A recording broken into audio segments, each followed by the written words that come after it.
masih nunggu Pak Mirsa ke belakang dia. Ya, ya. Ya Bapak. Ini yang ketujuh ya berarti ya? Iya Bapak. Oh ya. Mohon maaf Bapak, untuk mentor masih proses bergabung Bapak. Ya, ya, enggak apa-apa. Lagi loading Bapak. Ya, Mas Utomo apa? Screen share screen enggak apa-apa. Ya, ya. Saya kan nggak apa-apa. Ya. Sudah masuk. Oh ya, sudah. Sudah masuk, Pak. Sudah masuk, Dok. Ya, selamat datang dan selamat bergabung Bapak Mentor, Pak Dr. Agus. Terima kasih Pak sudah bisa hadir di tengah kesibukan Bapak. Bisa didengar suara saya Pak? Bapak Mentor bisa dengar suara saya? Ya Pak. Oh iya, terima kasih. Ya. Putus-putus. Putus-putus ya Pak? Oke. Ada Pinjam barang aja Pak. Masya Allah, jaringannya mungkin Pak, jaringannya mungkin. Masya Allah. Jadi Pak Mentor nanti tugasnya testimoni Pak. Putus-putus ya Pak? Testimoni ya, bahwa agak dengar tapi masih lumayan lah, masih lumayan. Oh iya. Pak. Jadi nanti ya tugasnya tugas nanti saya testimoni. Ya, testimoni bahwa rancangan aktualisasi yang dibuat Mas Dr. Hutama itu benar-benar bisa dilaksanakan di masa habituasi dan bermanfaat bagi organisasi, pegawai, bahkan stakeholder yang ada di sana. Waktunya 5 menit, ya. Ini sambil nunggu Bapak penguji, Pak. Bapak penguji masih izin ke belakang.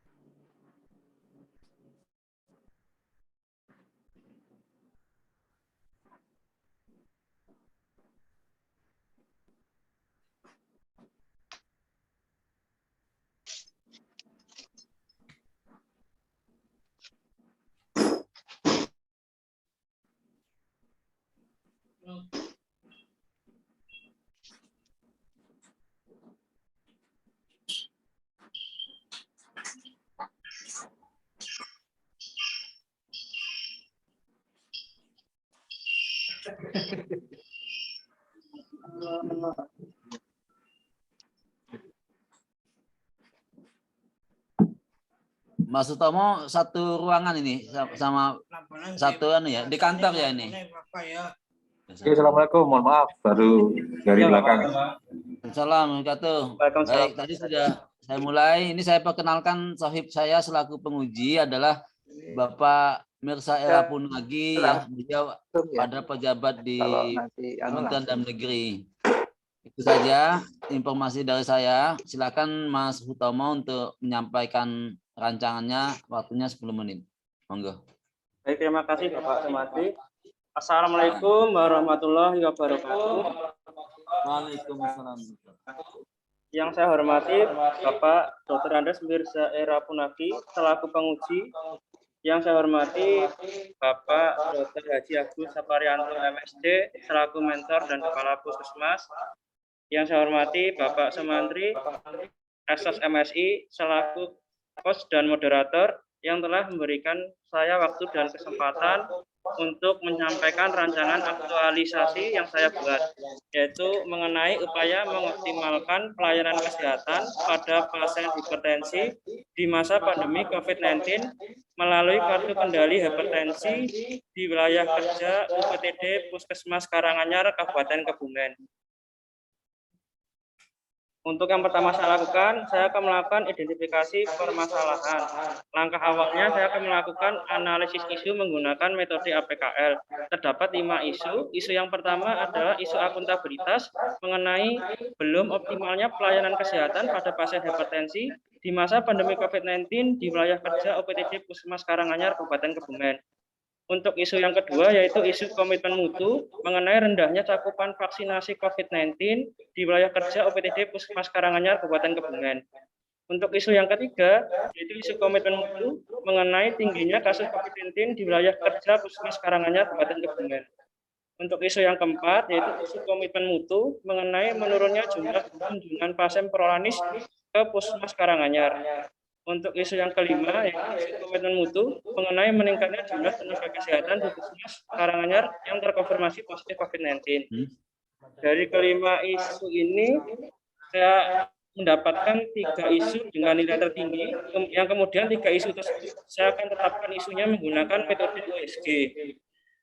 3 isu tersebut adalah yang pertama, akuntabilitas mengenai belum optimalnya pelayanan kesehatan pada pasien hipertensi di masa pandemi COVID-19 di wilayah Puskesmas Karanganyar. Isu yang kedua, yaitu isu komitmen mutu mengenai rendahnya cakupan vaksinasi COVID-19 di wilayah Puskesmas Karanganyar. Isu yang ketiga yaitu isu tentang tingginya kasus COVID-19 di wilayah Puskesmas Karanganyar. Setelah ditetapkan isunya menggunakan metode USG, saya dapatkan 1 isu dengan nilai tertinggi yang saya jadikan menjadi core isu, yaitu belum optimalnya pelayanan kesehatan pada pasien hipertensi di wilayah kerja OPTD Puskesmas Karanganyar, Kabupaten Kebumen. Untuk latar belakang, kenapa saya mengambil hipertensi? Karena hipertensi menduduki peringkat pertama untuk kategori penyakit tidak menular periode Januari sampai Juni tahun 2021 dengan 1.626 kasus. Untuk gagasan yang saya buat, yaitu upaya mengoptimalkan pelayanan kesehatan pasien hipertensi di masa pandemi COVID-19 melalui kartu kendali hipertensi di wilayah Puskesmas Karanganyar, Kabupaten Kebumen.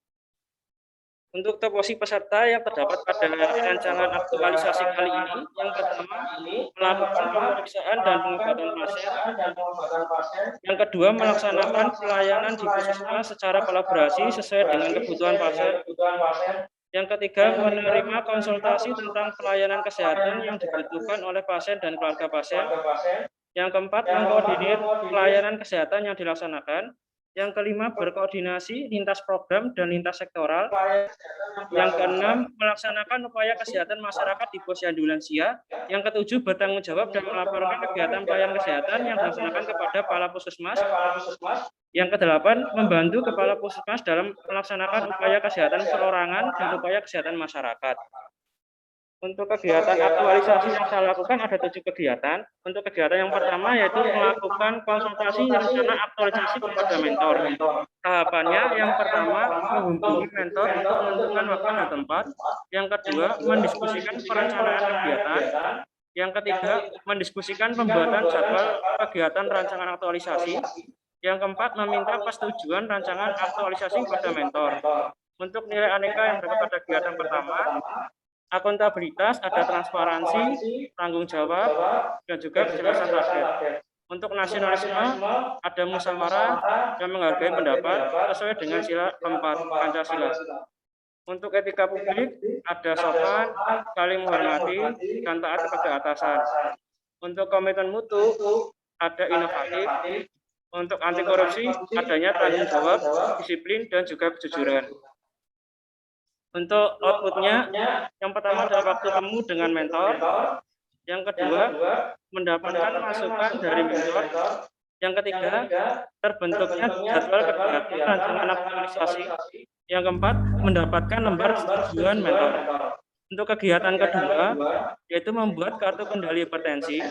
Untuk tahapannya, yang pertama mendesain format kartu kendali hipertensi. Yang kedua, mengkonsultasikan desain tersebut dengan mentor. Yang ketiga, mencetak kendali hipertensi. Untuk nilai aneka, kegiatan kedua. Untuk akuntabilitas, ada transparansi. Untuk komitmen mutu, ada efektif. Untuk anti korupsi, ada kesederhanaan. Untuk outputnya, adanya dokumentasi riwayat tekanan darah, tanggal kontrol, dan riwayat pengobatan, kartu kendali hipertensi. Untuk kegiatan yang ketiga, yaitu mengoptimalkan pelayanan kesehatan dari anamnesis, pemeriksaan fisik, edukasi tentang hipertensi, dan pemberian terapi di ruang poli umum.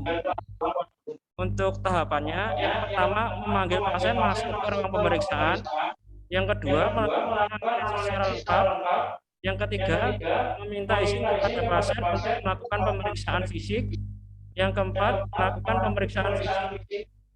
Yang kelima, menjelaskan hasil pemeriksaan dan diagnosis, serta memberikan edukasi tentang penyakit, cara penanganan, dan saya juga akan menjelaskan program inovasi saya mengenai manfaat dan kegunaan kartu kendali hipertensi. Yang keenam, memberikan terapi kepada pasien. Yang ketujuh, menulis hasil pemeriksaan pada kartu kendali hipertensi dan berikan kartu kendali hipertensi beserta resep kepada pasien. Yang kedelapan, mengedukasi pasien untuk mengambil obat di ruang farmasi atau ke ruang gizi terlebih dulu jika pasien tersebut belum pernah berkonsultasi dengan ahli gizi mengenai diet hipertensi. Yang kesembilan, menuliskan hasil pemeriksaan secara lengkap pada rekam medis. Untuk nilai aneka yang terdapat pada kegiatan ketiga, untuk akuntabilitas adanya tanggung jawab, nasionalisme adanya tanggung jawab sesuai dengan sila pertama, untuk etika publik ada integritas, sopan, menjaga rahasia, dan menghormati pasien. Untuk komitmen mutu ada berorientasi mutu, untuk anti korupsi adanya kerja keras dan kepedulian atau empati terhadap pasien. Untuk outputnya yang pertama, pelaksananya analisis dengan baik, pelaksananya perusahaan fisik secara head to toe dengan baik. Yang ketiga, pelaksananya edukasi tentang penyakit pasien. Yang keempat, pelaksananya memberikan obat sesuai kondisi pasien. Yang kelima, pengisian kartu kendali hipertensi. Yang keenam, pengisian rekam medis pasien secara lengkap. Untuk kegiatan keempat, yaitu berkoordinasi dengan ahli gizi untuk mengedukasi diet hipertensi dan diet rendah garam kepada pasien hipertensi. Tahapannya yang pertama, berkoordinasi dengan ahli gizi puskesmas. Yang kedua, merujuk pasien hipertensi dari ruang poli umum ke ruang gizi. Yang ketiga, edukasi diet hipertensi oleh ahli gizi kepada pasien. Yang keempat, ahli gizi menulis terapi diet pada kartu kendali hipertensi. Untuk nilai aneka yang terdapat pada kegiatan keempat, yaitu yang pertama akuntabilitas, adanya partisipatif dari ahli gizi. Yang kedua, kejelasan target. Untuk nasionalisme, adanya musyawarah ahli gizi sesuai dengan sila keempat. Dan untuk komitmen mutu, adanya keefektifitasan. Untuk outputnya, pasien mendapatkan pengetahuan tentang diet yang tepat untuk membantu mengontrol penyakit hipertensi. Untuk kegiatan yang kelima, yaitu berkoordinasi dengan bidan desa yang melayani pemeriksaan di Posyandu Lansia, Kelurahan Karanganyar, dan juga Kelurahan Jatiluhur. Untuk tahapannya, yang pertama, berkoordinasi dengan bidan desa. Yang kedua, mengedukasi kepada pasien hipertensi sudah terkontrol ke Posyandu Lansia. Yang ketiga, bidan desa melakukan pemeriksaan tekanan darah. Yang keempat, bidan desa konsul via WA pada dokter jika tensi pasien tersebut tidak terkontrol. Yang kelima, bidan desa melanjutkan terapi jika pasien terkontrol. Yang keenam, bidan desa menulis hasil pemeriksaan pada kartu kendali hipertensi. Untuk nilai aneka, untuk akuntabilitas, adanya partisipatif dari bidan desa, adanya kejelasan target. Untuk nasionalisme ada musyawarah sesuai dengan sila keempat. Untuk komitmen mutu ada efektif.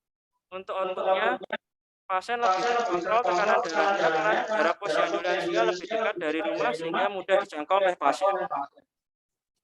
Untuk kegiatannya keenam, melakukan penghitungan tentang hipertensi 1 kali dalam seminggu pada saat kegiatan prolanis dan Posyandu Lansia di Kelurahan Karanganyar dan Jatiluhur. Yang pertama, tahapannya berkoordinasi dengan program desa. Yang kedua, menyiapkan materi pengetahuan berbentuk PPT. Yang ketiga, melakukan pengetahuan dengan media proyektor. Untuk nilai aneka, akuntabilitas adanya tanggung jawab, mendahulukan kepentingan publik. Untuk nasionalisme, ada saling menghormati sesuai dengan sila kedua Pancasila, menghargai pendapat sesuai dengan sila keempat Pancasila. Untuk etika publik, adanya sopan, dan juga hormat. Untuk komitmen mutu, adanya efektif, dan anti korupsi adanya kejujuran. Untuk outputnya, yang pertama, adanya jadwal kegiatan penyuluhan. Yang kedua, materi bentuk PPT. Yang ketiga, masalah definisi penanganan dan komunikasi dari hipertensi.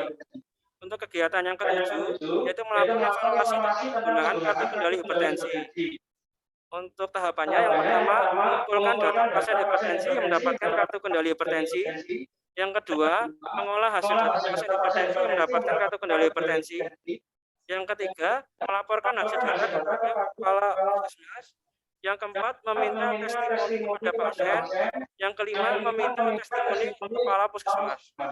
Untuk nilai anekanya, akuntabilitasnya ada transparan. Untuk komitmen mutu, adanya verifikasi mutu. Untuk outputnya, adanya pertama, data jumlah pasien yang menerima kartu kendali hipertensi. Yang kedua, presentasi jumlah pasien yang mengalami perbaikan tekanan darah saat kontrol. Yang ketiga, adanya testimoni dari pasien berbentuk video. Yang keempat, adanya testimoni dari kepala puskesmas berbentuk video.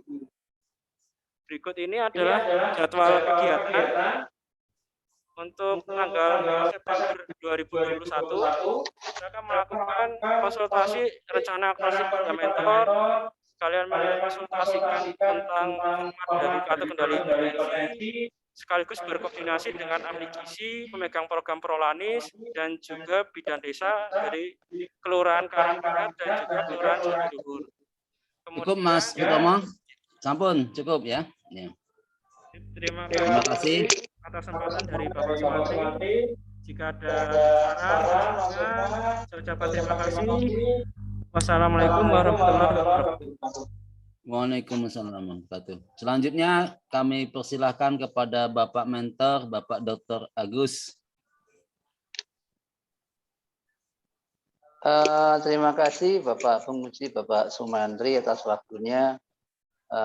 Di awal untuk pengajuan judul ya, itu memang saya sarankan untuk pengambilan 10 besar dan juga dua itu kegiatan penanganan untuk hipertensi itu mengalami penurunan di masa pandemi COVID karena memang konsentrasi kita penuh kepada COVID sehingga harus ada terobosan untuk kegiatan-kegiatan penanganan hipertensi, di mana memang yang pertama itu yang paling tinggi hipertensi, kemudian diabetes.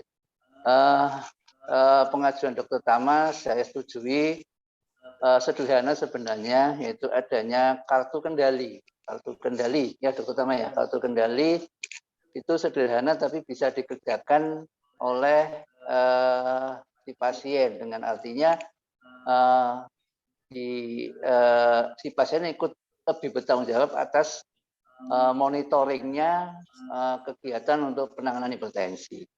Dan yang kedua, peningkatan juga kerjasama dengan lintas program, di mana di masa pandemi ini memang fokus kita yang saya sampaikan lebih banyak kepada COVID, tetapi tentunya tidak boleh menurunkan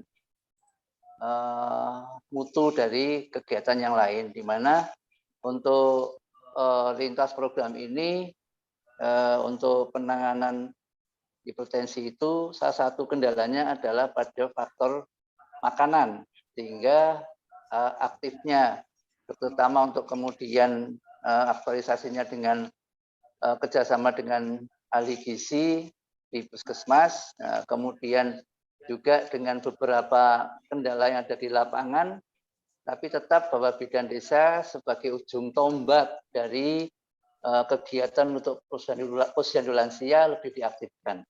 Sehingga ketika kegiatan ini sudah berjalan, sangat-sangat banyak bermanfaat. Harapan kita terakhir adalah kontrol daripada penanganan hipertensi itu bisa. Mungkin itu tanggapan saya, Bapak.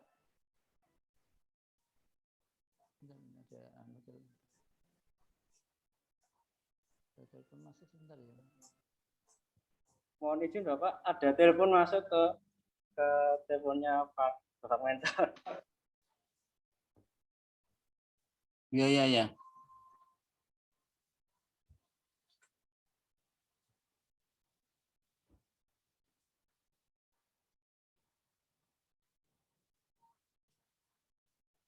Halo. Ya, demikian lanjut, Bapak Sumantri. Ya, Pak. Itu tadi saya sampaikan kepada manfaat dari untuk kegiatannya yang disampaikan Dokter Tama. Sehingga harapan kita tuh nanti ke depan ketika COVID ini sudah bisa menurun, kegiatan ini tidak hanya dilakukan di 2 desa, tapi di seluruh desa yang merupakan tanggung jawab dari Puskesmas Karanganyar. Mungkin itu yang bisa saya sampaikan Bapak Sumantri secara ringkas. Ya, terima kasih Bapak Agus, Bapak Mentor atasan langsung Mas Utomo. Selanjutnya kami persilakan Bapak penguji, Bapak Mirsa Erapunagi. Monggo, Pak.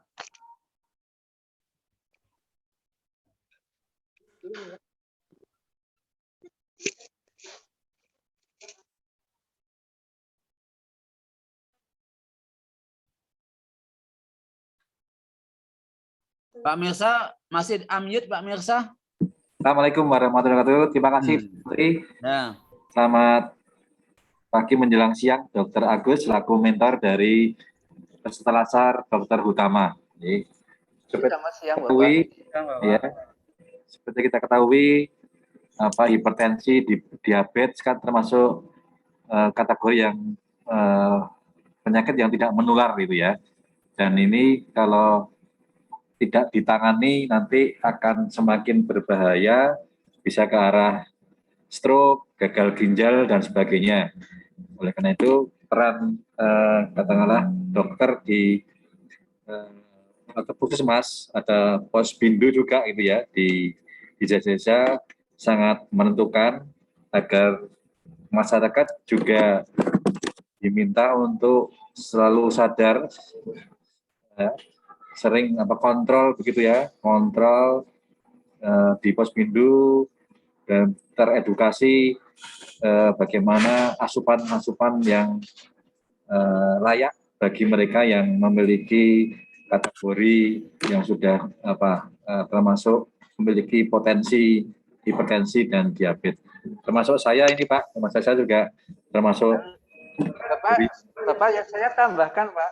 Oh, ya dari segi pembiayaan BPJS Pak. BPJS senang kalau program ini berhasil mengurangi komplikasi ke rumah sakit, Mas. Oh ya, tidak ada takdirnya banyak lah ya nanti ya. Ya, saya juga begitu Pak. Saya juga begitu, sudah masuk kategori yang prolanis.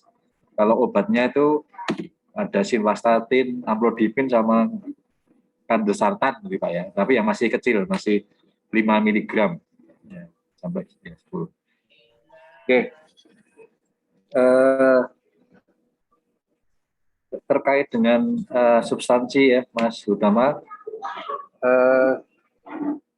dengan era adanya pandemi ini kan juga masyarakat otomatis tanda petik takut juga ya Pak ya, takut ya untuk datang ke puskesmas ya itu Mas Utama ya, karena takut bisa tertular dan sebagainya. Untuk itu kartu kendalinya nanti yang akan megang siapa Mas? Untuk kartu kendali yang megang saya Bapak Bezat. Jadi nanti saya akan memberikan kartu kendali hipertensi ketika saya bertugas di ruang poliumum. Oke. Untuk sementara data yang terhimpun ada berapa peserta yang kategori ini yang prolanis Mas ya? Yang prolanis sekitar 70-an orang Bapak. Dan yang hipertensi ada sekitar 30. Tetapi untuk kartu kendali hipertensi ini saya fokuskan pada pasien ruang poliumum Bapak. Karena insya Allah untuk yang prolanis memang ada penurunan kunjungan, tapi masih banyak yang rutin untuk berkunjung ke puskesmas setiap sebulan sekali Pak. Ya. Ya, karena memang obatnya kan harus rutin ya, tiap obat itu kan sifatnya kan maintenance ya, obat yang saya sebutkan tadi ya, maintenance, biar tidak berdampak buruk kalau itu ya kan tidak ke arah stroke namanya. Oke, berarti nanti rencana penganggarannya bagaimana Mas untuk pembuatan kartu kendali dan sebagainya nanti? Untuk penganggaran kartu kendali hipertensi dari uang saya pribadi Bapak, karena kebetulan biayanya juga tidak terlalu banyak. Kemarin saya mengeluarkan 100.000 untuk 600 kartu kendali hipertensi. Oh iya. Ini kalau puskesmasnya sudah kategori BLUD ya Pak Agus ya, Pak Dr. Agus? Sudah Pak, Bapak. Alhamdulillah. WLUD dan kita termasuk salah satu yang paling tua Pak di tahun 1919. Ya, jadi agak longgar ya dalam masalah untuk mensupport kegiatan-kegiatan yang relevan untuk disupport. Ya. Pak, lebih fleksibel Pak. Ya, lebih fleksibel. Oke, ini saya kira kami selaku penguji ya melihat apa yang disampaikan, gagasannya ini sangat aktual itu ya. Tidak hanya juga masalah kendali, tapi juga mengkaitkan dengan bagaimanakah masyarakat ada awareness pada dirinya sendiri, ya, ada mengedukasinya sendiri agar dari mulai asupan, kontrol, tertib dan sebagainya. Dan ini kami anggap gagasan yang kreatif dan tahapannya sudah mengerucut, dan yang paling penting ini Mas Utama sudah mengkaitkan kegiatan-kegiatannya dengan bagaimanakah sebagai seorang calon pegawai negeri sipil, Mas Utama kami harapkan tetap ya memiliki karakter sebagai pegawai negeri sipil sebagai fondasi, yaitu memiliki akuntabilitas, nasionalisme, etika publik, komitmen mutu, dan anti korupsi. Yeah. Selamat Mas Utama, dan kami mohon pendampingan dan dukungan kepada Dr. Agus, kepada Mas Dr. Utama. Terima kasih Bapak penguji. Dengan demikian seminar kita cukupkan, dan Insya Allah Bapak. Insya Allah. Mohon pendampingan selama habituasi kepada Bapak Mentor. Insya Allah kita akan ketemu lagi di seminar kedua di laporan aktualisasi dalam keadaan sehat walafiat. Amin ya rabbal alamin. Assalamualaikum warahmatullahi wabarakatuh. Amin ya Allah. Amin ya Rabb. Waalaikumsalam. Waalaikumsalam. Mohon izin Bapak. Bapak, selamat.